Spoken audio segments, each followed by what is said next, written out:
name of the Father. Please be seated.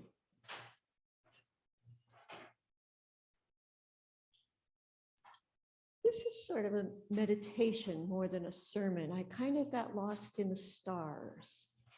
So bear with me, or get lost in the stars with me, one or the other. I know the Wednesday night group is working on spirituals. And so I found a spiritual that kind of goes with this, and I don't know if it's part of the program or not, but Mahalia Jackson is credited with making this song come alive. It goes like this: I'm a poor pilgrim of sorrow. I'm tossed in the world alone. No hope have I for tomorrow. I've started making heaven my home. Sometimes I'm tossed and driven, Lord. Sometimes I don't know where to roam. I've heard of a city called heaven, and I'm starting to call it my home. My home. I believe God sends stars, pinpricks, lights of hope when we are lost and alone in an unfamiliar wilderness. When I read today's readings, I decided not to try to describe the conversations or delve into the theological value of overcoming temptations in our lives or wonder about good and evil. I went to the stars that God pointed out to Abram. Come, imagine with me for a bit. Let's imagine going for a walk outside on a beautiful night, out in a big field, and we look up at the stars. Can't see enough of them here. Let's go to a big lake. Oh, we can go to a big lake and see more of the stars.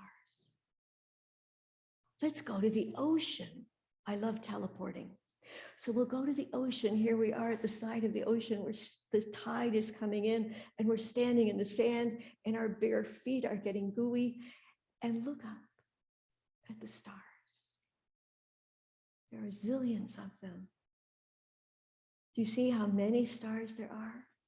Sometimes it feels like we can almost touch them. Stars are in each one of us. I believe God places shining stars in our hearts to remind us we're not alone. Abram lived in the desert.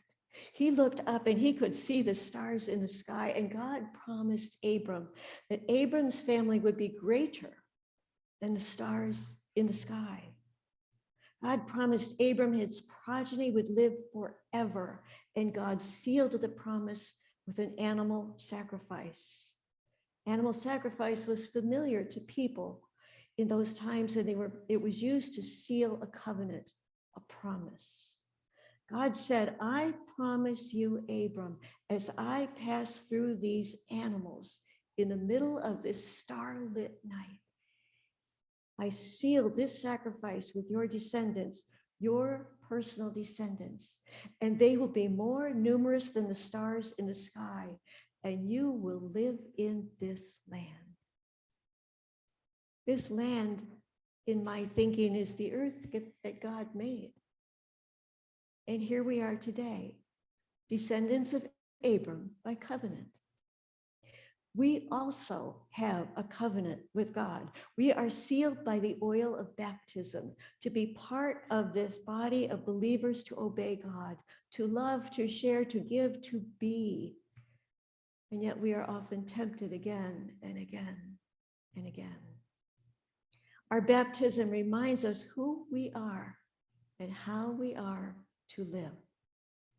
We are called to be stars. Stars, living starlight and loving starlight for others. Stars of love who are in those places that are being bombed.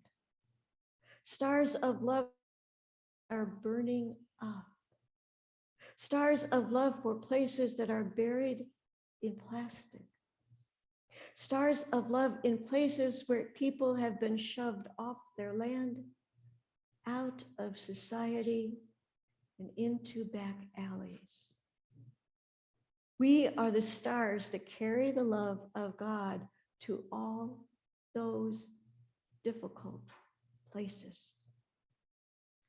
Some of the hardest places to enter are those hearts that are locked and closed off to entry. It's hard to love people that way. People who don't want to go out and see the stars. People who don't want to be part of the excitement and the joy of being connected to the light, to the stars of God's love, and the light that is so clear on a mountaintop or in a desert or by the sea.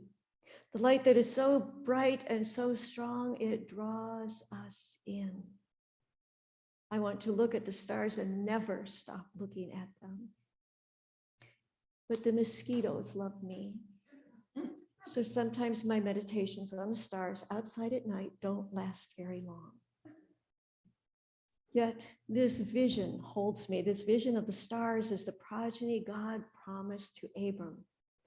You will have more children who will number more than these stars. And I will gladly give you land to cherish and food to grow on, to sustain you with.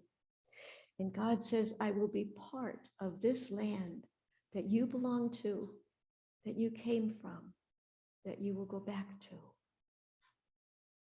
And we have come into this family of Abram with promises that just sound so ancient, so odd, so impossible.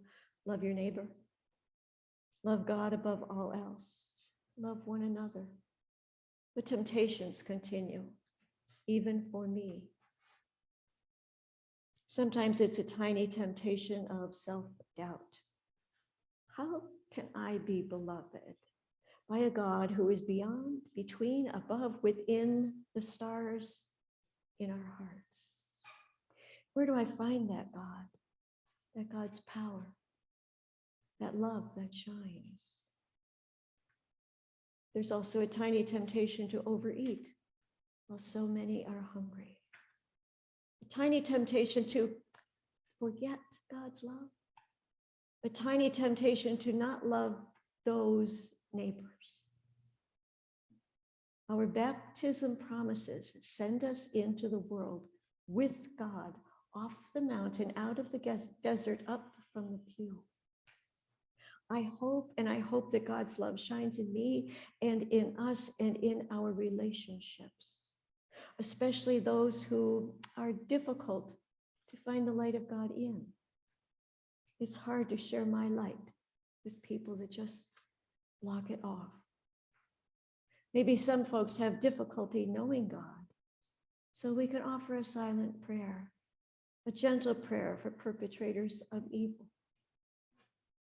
for sinners beyond our borders, and prayers to find the lost ones, to offer bread with no strings attached. God's light of love shines in the stars of the sky, and they are so beautiful.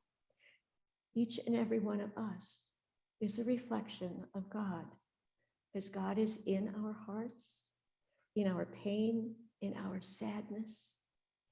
We are God's shining love that shines and shines and shines. When we can live this way, then that old spiritual reminds us, heaven is our home here and now. Sometimes I'm tossed and driven, Lord. Sometimes I don't know where to roam. I've heard of a city called heaven. I'm starting to make it my home. Welcome home to heaven, to the mountaintop, to the great wide desert where the stars are beyond anything we can imagine. Amen.